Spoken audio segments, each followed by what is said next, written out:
Hi, this is Upping Your Game, the podcast where experts share the strategies to help you, your team, or your organization thrive in today's fast-paced and ever-changing world. I'm Stephen Krempl, and I'm your host. And today we have Dr. Glenn Hodges, a proud Spartan and seasoned strategist, brings over 20 years of experience in competitive dynamics and leadership. A MSU professor and former DaimlerChrysler executive, he is shaping the next generation of business minds. Glenn, welcome to the podcast. Thank you very much, Stephen. I'm happy to be here. All right, great. Glenn, you know the deal here. I have the first question for you is, tell us a little bit about that program you're leading and what makes it so unique, though. Sure. What makes our program unique? I want to focus on three areas here primarily. One, we have high caliber students. Two, we have a top-notch faculty. And three, we have an advanced curriculum. And when you put that all together, it makes for a very strong program. So in terms of our students, since the onset or the beginning of our program, we've always sought to have high caliber students. We've been very fortunate in that regard. We're trying to get the best and the brightest, and we frequently do exactly that. And there's a few criteria here that we're really focused on. One is we're looking for highly experienced people. You need to have a minimum of 3 years of experience to come into the MSMSL program, but our typical cohorts, the mean number of years of experience is typically about 13 to 14 years of experience. And if you compare that to other MS programs, they tend to be more 2, 3, 4, maybe 5 years. It's quite a difference. So when you're in this program, you're in with seasoned, experienced executives. And also the mean years of supervisory experience typically is about 8 to 9 years. So that is a real strong point for the program. We also draw a lot of people from major organizations. So we've had several dozen Fortune 500 companies represented, many in the Fortune 50, all branches of the military as well as the Coast Guard. We've had people from clandestine services like the Central Intelligence Agency, the FBI, Office of Personnel Management. And then we also have quite a few people from the private sector, so Blue Cross Blue Shield, companies like Kaiser Permanente, Ascension, Trinity Health. So we have a very well-rounded, diverse group of people in terms of where they're coming from, and many from really top organizations. I'd also like to point out that we have people from every major industry group. So we have people from manufacturing, from finance, high tech, many different service industries.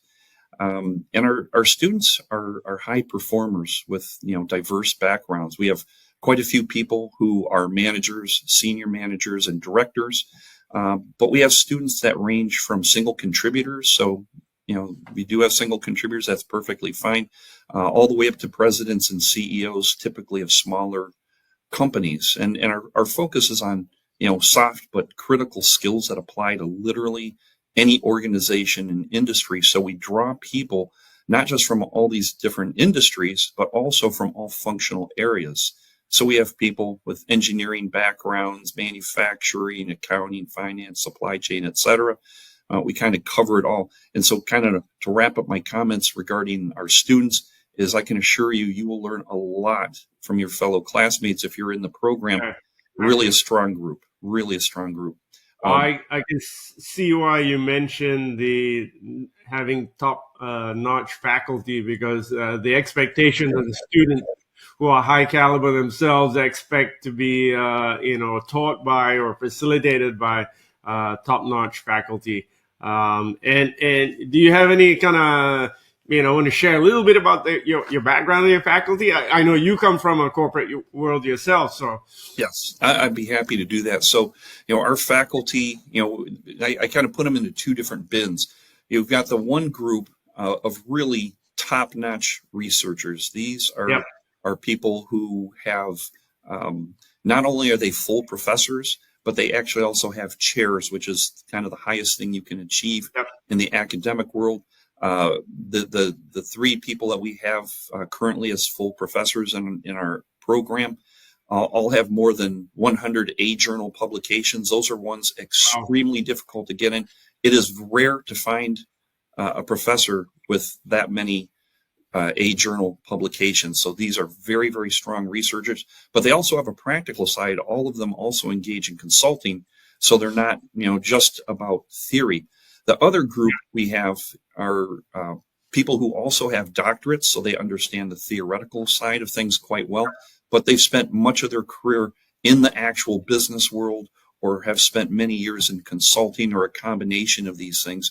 And so they're well versed in theory, but they really are excellent at conveying new concepts in a manner that makes practical application very realistic. And that's important to us.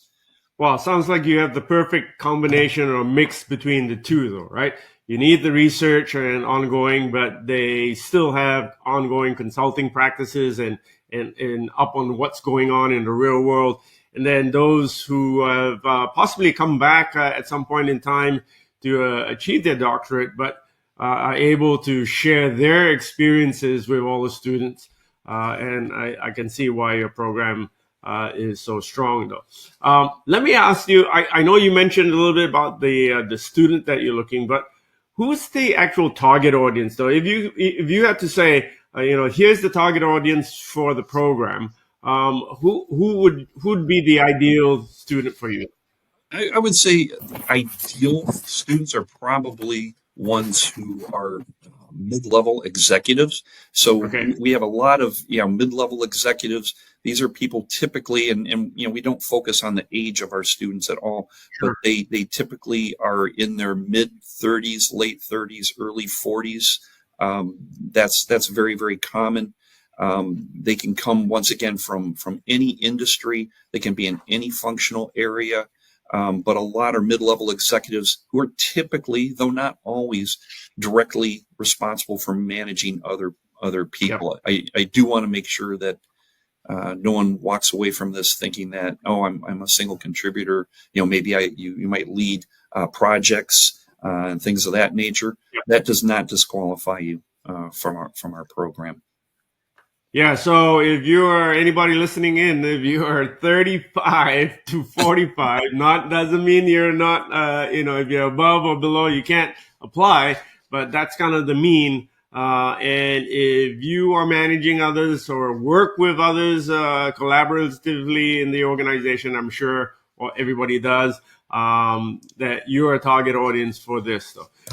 So maybe here's the critical question, Glenn, because if, let's say, I'm your typical student and I'm coming in, what skills am I going to be walking away with? People want to kind of say, everybody says they have a program, but what am I going to be walking away with?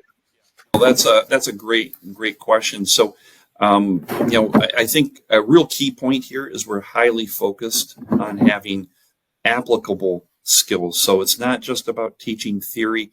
One of the things about Michigan State in general, as well as our business college, the Broad College, and our MSMSL program, is we're always focused on practical application. And so in terms of skill set, what we did at the outset of the program is we spent quite a bit of time identifying key skills sought by employers and students. And then we actually developed a matrix to make sure that we have good coverage of the types of skills I'm going to discuss with you here in a moment.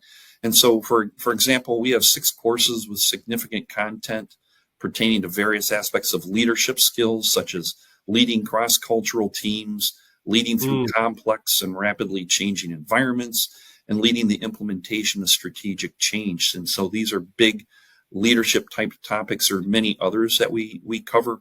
But we're also focused, like the name says, it's management, strategy, and leadership. These are the 3 pillars of our program. In terms of strategy, there are 7 different courses we have that have meaningful content related to strategy. And the skills you'll learn would be things like how to effectively analyze the industry environment, how to develop a strategy, how to effectively implement a strategy. And we have a great course on strategic decision making, which will help students identify individual and group biases, as well as other cognitive challenges that can hinder effective decision making.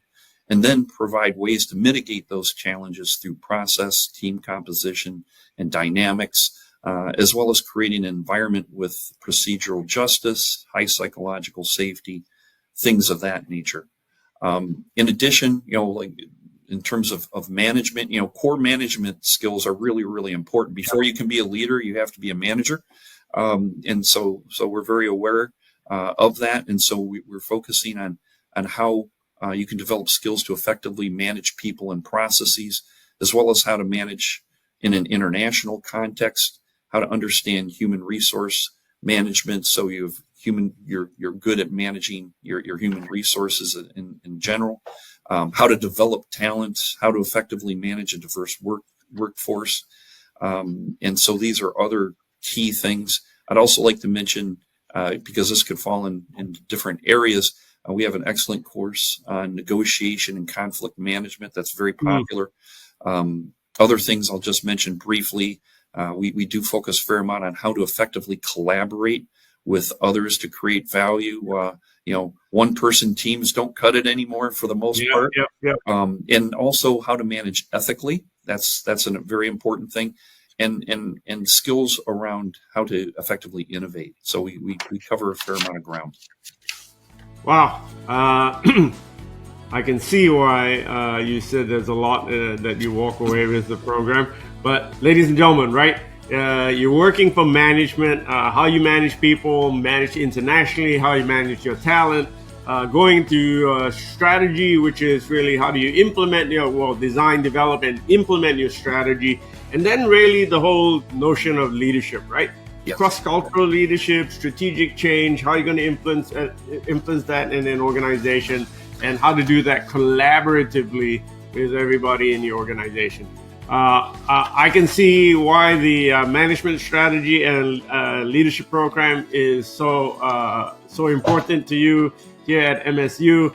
And Glenn, thank you so much for explaining this. If there's one thing that you wanted to say about the program, well, what one thing you say you leave people with? What I would say is, if you're looking to improve your critical soft skills to move your career forward, I hope you'll consider joining us in the MSMSL program and go green. Wow. Ladies and gentlemen, if you are thinking of moving your career, then this is the program for you. Thank you very much, Glenn. Hope to see you in another episode. Great. Thank you, Stephen.